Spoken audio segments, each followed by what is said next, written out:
तर काय मग मंडळी, नुसतं बघायचं नाही तर जगायचं. मी आपली संगम स्वागत करत आहे पुन्हा एकदा आपल्या नवीन एका व्हिडिओमध्ये.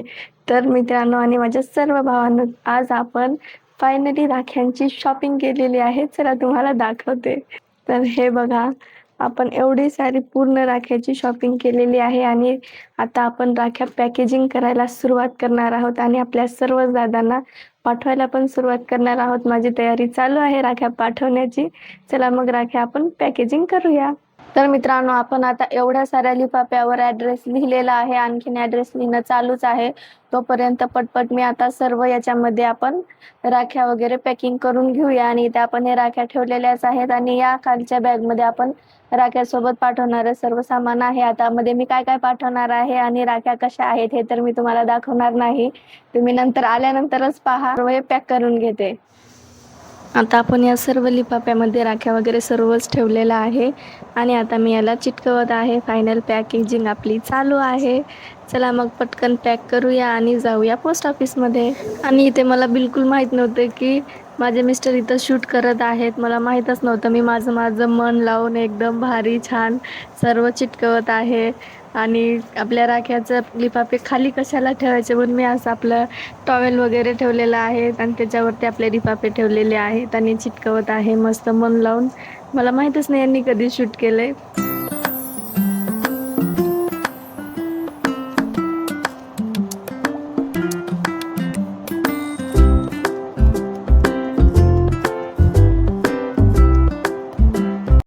झालेलं आहे आपलं सर्व पॅकिंग करून. हे बघा. तर मित्रांनो पहा, एवढे ॲड्रेस आपण आतापर्यंत पॅक केलेले आहेत. सर्व राख्या वगैरे पॅक केलेल्या आहेत. चला पोस्टामध्ये जाऊया. पोस्ट ऑफिस उघडे आहे का पाहूया आणि आपल्या सर्व राख्या आपल्या दादांपर्यंत पोहोचूया. मी पहिल्यांदा एवढ्यात जास्त राख्या पाठवत आहे आयुष्यामध्ये, पहिल्यांदा. आणि आणखी आपल्या भरपूर अजून ॲड्रेस येतीलच, ते पुढे आपण पाठवूयात. आपला हे पहिला स्लॉट आहे जे आपण पाठवणार आहोत आज. आपण अशा घेतलेल्या आहेत आपल्या पूर्ण राख्या. आता पाऊस पण चालू आहे त्याच्यामुळे आपण जाऊया फास्ट. लवकर पोहोचलेलो आहोत पोस्ट ऑफिसला. आता आपण पोस्ट ऑफिसच्या बाहेर आलेलोच आहोत आणि जात आहोत वापस घरी. आणि घरी जाऊन सांगते इथं विषय काय झाला. चांगलंच थोडंसं भांडण झालेलं होतं, आर्ग्युमेंट झाली होती, त्याच्यामुळे आपण जाऊया घरी. सर्व विषय काय आहे ते घरी सांगते. तर मित्रांनो, आत्ताच आलेली आहे मी पोस्ट ऑफिसमधून घरी. तुम्ही पाहू शकता हालत एकदम बेकार झालेली आहे. कारण ना आपल्या गडचिरोलीच्या पोस्ट ऑफिसमध्ये आपण गेलेलो होतो, पण तिथे ते आपले पार्सल घेत नव्हते. कारण आपले जास्त आहेत, आता पार्सल संख्या जास्त आहे पाठवण्याची, राख्या पाठवण्याची. त्यामुळं ते आपल्या घेत नाहीत आणि पाठवत नाहीत. ते म्हणत आहेत की 3च पार्सल आम्ही घेऊ शकतो आणि तुम्हाला जर सगळे पाठवायचे असतील तर एवढे जण म्हणजे दुसरे व्यक्ती तुम्ही आणा आणि मग सगळ्यांकडे 3-3 द्या आणि तसं मग तुमचे सर्व पार्सल द्या.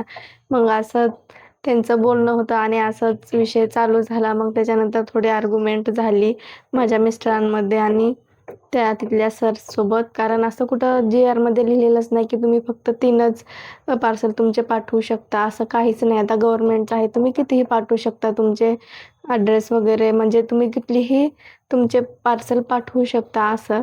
पण ते आपलं घेतच नव्हते आणि 3-3च घेणार तुम्ही जास्त, म्हणजे म्हणून आम्ही थोडंसं उशिरा पण गेलो की म्हणजे आपले सर गर्दी नव्हती, मग त्यामुळं घेतील वगैरे असं म्हणून. कारण आपल्या मागे पण समजा भरपूर असतील आणि आपले एवढे असतील तर दुसऱ्याला पण त्रास होतो. त्याच्यामुळे आपण उशिरा गेलो होतो तरी पण ते घेत नव्हते. आणि तुम्ही गर्दीमध्ये जरी आलात किंवा नंतर जरी आलात तरी तुमचे 3-3च घेतले जाईल असं त्यांनी म्हणत होते. मग त्याच्यामुळे थोडंसं आर्ग्युमेंट झाली तिथे खूप वेळ. मग तरी पण त्यांनी आपलं घेतलेलं नाही. तिथून मग आपल्याला म्हटले की कोर्टामध्ये आहे, कोर्टाच्या बाजूला. मग तिथे आपण गेलो परत कोर्टाच्या बाजूला. तिथे एक मॅडम होत्या, मग त्यांच्याशी पण बोललो. मग त्यांचं पण आता टायमिंग झालेलाच होता, तरी त्या म्हणल्या की आम्ही 10-15 घेऊ शकतो, म्हणजे असं 2-4 दिवसामध्ये म्हणजे तुमचे पाठवू म्हणल्या. पण त्यांचे सध्या प्रिंट वगैरेचा प्रॉब्लेम होता, त्याच्यामुळं मग आपल्याला प्रिंट भेटली तर कसं ट्रॅकिंग ID वगैरे भेटते. मग आपल्याला कन्फर्म पोहोचतं की आपले ॲड्रेस कुठपर्यंत आलेत, पोहोचले का नाही हे समजतं. मग त्याच्यामुळे ते नव्हतं, सध्या बंद होतं. मग त्याच्यामुळे आपण परत आलो वापस. आता उद्या परत आणखीन जाऊया, पाहूया. आता इथले मेन ऑफिसलाच आपल्या पोस्टामध्ये घेतात का नाही काय माहिती, पाहू. तरी पण ट्राय करूया. असा सर्व पूर्ण विषय झाला. खूप परेशानी झाली. पाऊस कंटिन्यू चालूच आहे आणि चालत गेले होते पावसामध्ये. आणि आपण कुरिअर पण करू शकलो असतो, कुरिअर केलं असतं. पण काय आहे की प्रत्येक गावामध्ये खेड्यामध्ये आपल्या कुरिअरची सेवा नाही, तालुक्याच्या ठिकाणी जावं लागतं. मग ते तुम्हाला आणखीन आपल्या सर्व दादांना त्रास होतो. आता माझ्या जरी गावी पाठवायचं म्हटलं तरी पण माझ्या गावामध्ये कुरिअर पोहोचत नाही, ते माझ्या तालुक्याच्या ठिकाणी पोहोचतं. मग गावावरून तिकडे यावं लागतं. मग तसं घरच्यांना पण त्रास होतो. त्याच्यामुळे आपल्या पोस्टाने पाठवल्यानंतर ना स्पीड पोस्टने आपण स्पीड पोस्ट करत आहोत. तर स्पीड पोस्टने पाठवलं ना ते बरोबर वेळेवर टायमिंगनुसार आणि आपल्या गावामध्ये पोहोचतं. प्रत्येकाच्याच गावामध्ये आता पोस्ट वगैरे असतंच, त्याच्यामुळे तिथपर्यंत ते पोहोचतं. असं आपला विषय आहे, त्याच्यामुळे आपण स्पीड पोस्ट पाठवायचं ठरवलेलं होतं. बाकी कुरिअरच्या वगैरे सेवा प्रत्येक गावामध्ये नाहीतच, तालुक्याच्या जिल्ह्याच्या ठिकाणी अशा ठिकाणीच आहेत. त्याच्यामुळे प्रॉब्लेम येतो मग कुरिअरमुळे पण. तरी पाहूया, उद्या आणखीन आपण ट्राय करूया जाऊन पोस्टामध्ये. जर झालं सगळं सेंड तर चांगलीच गोष्ट आहे. पाहू तरी पण आपण. सर्वांना गुड मॉर्निंग, शुभ सकाळ. आज दुसरा दिवस झालेला आहे.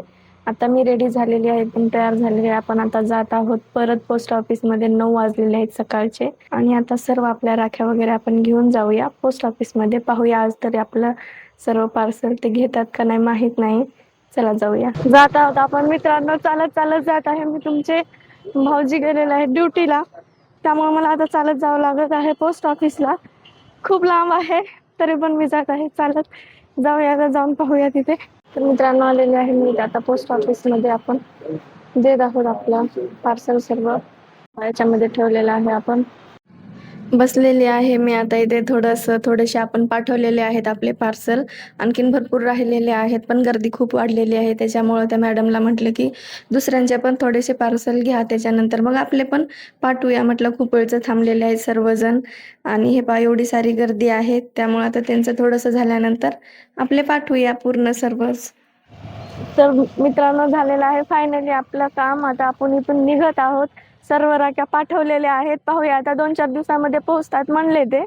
पाहूया आपण आणखीन 2-4 दिवसामध्ये येतीलच. पण आज कुणी काय म्हणलं नाही, एकदम चांगलं सर्वांनी हे केलेलं आहे. आपल्याला कुणी काय आर्ग्युमेंट केलेली नाही. एकदम चांगले आपलं सर्व पार्सल घेतलेले आहेत आणि आता आपण पाठवलेले आहेत. फायनली राख्या येतीलच आपल्या सर्वांपर्यंत. चला जाऊया आता घरी. तर फायनली पोहोचलेली आहे मी घरी आणि झालेलं आहे माझ्या मनासारखं. मी आपल्या सर्व दादांना राख्या पाठवलेल्या आहेत. आता या 2 ते 4 दिवसामध्ये तुमच्यापर्यंत राख्या पोहोचतील. मला खूप छान वाटेल. तुमच्यापर्यंत जेव्हा राखी पोहोचेल नक्कीच मला तुम्ही आपल्या लाईव्हमध्ये किंवा कमेंटमध्ये या व्हिडिओच्या नक्कीच सांगा. तुमच्यापर्यंत राखी पोहोचल्यानंतर छान वाटलं मला पण की राख्या पाठवलं, त्यामुळे लवकर पाठवल्या, आता लवकर येतील तुमच्यापर्यंत. रक्षाबंधनला नक्कीच सर्व दादांनी मी पाठवलेली राखी नक्कीच बांधा. थँक्यू सर्वांनाच. ॲड्रेस पाठवल्याबद्दल मनापासून धन्यवाद. आणि आज तुमचे भाऊजी ड्युटीला गेले होते लवकरच, त्याच्यामुळे मग मला एकटंच जावं लागलं. मग एकटंच जाऊन आपण पाठवलेलं आहे तिथं व्यवस्थित. सर्व प्रोसिजर झालेली आहे. आता या 2 ते 4 दिवसात तुमच्यापर्यंत पोहोचतील सर्व राख्या. छान वाटत आहे मला एकदम. मला जशी माझी इच्छा होती मनासारखं तसं आपलं झालेलं आहे. आत्तापर्यंत आपल्याला जेवढ्या दादांचे ॲड्रेस भेटलेले आहेत त्या सर्वांना आपण आता आज राख्या पाठवलेल्या आहेत. मग आजपासून 1 ते 2-3 दिवसामध्ये जेवढे आणखीन ॲड्रेस आपल्याला येतील त्या पण दादांना आपण याच्यानंतर राख्या पाठवूयात. आणि कसा वाटला व्हिडिओ नक्कीच मला कमेंटमध्ये सांगा. आपली संगम या चॅनलला लाईक करा, शेअर करा, असंच सपोर्ट करा, सबस्क्राईब करायला विसरू नका. भेटूया आपण आता पुढच्या व्हिडिओमध्ये. धन्यवाद. आपण राखी शॉपिंग करायला गेलेल्या या थोड्याशा क्लिप आहेत, ते पण मी याच व्हिडिओमध्ये लावलेले आहेत कारण जास्त शूट केलं नाही. हे पहा, असं मस्त आपण राख्या वगैरे सर्व इथून शॉपिंग केलेले आहेत. त्यानंतर थोडासा कच्चा चिवडा घेतलेला आहे आणि बसमध्ये बसून मी निवांत कच्चा चिवडा आपला खात आहे. छान वाटत आहे. भूक लागली होती. आपण गडचिरोलीमधून घेतल्या नाहीत कारण सध्या लागलेल्याच नव्हत्या राख्या. आणखीन वेळ आहे, त्याच्यामुळे आपण चंद्रपूरला गेलेलो होतो. तिथून सर्व आपण राख्याची शॉपिंग वगैरे करून आलेलो आहोत. आता आपली गाडी पण लागलेलीच आहे. थोड्या वेळामध्ये आपण निघणार आहोत. मस्त थोडा वेळ कच्चा चिवडा खाऊया आणि मग जाऊया.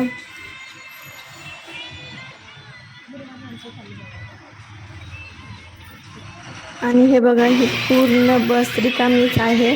आता सर्वजण यायला चालू होत आहे आणि इथे माझे मिस्टर पाणी पित आहेत आणि मी इकडे चिवडा खात होते मस्तच छान. आणि ते म्हणत आहेत किती चिवडा खात आहे, मी फक्त पाणी पित आहो म्हणत आहेत.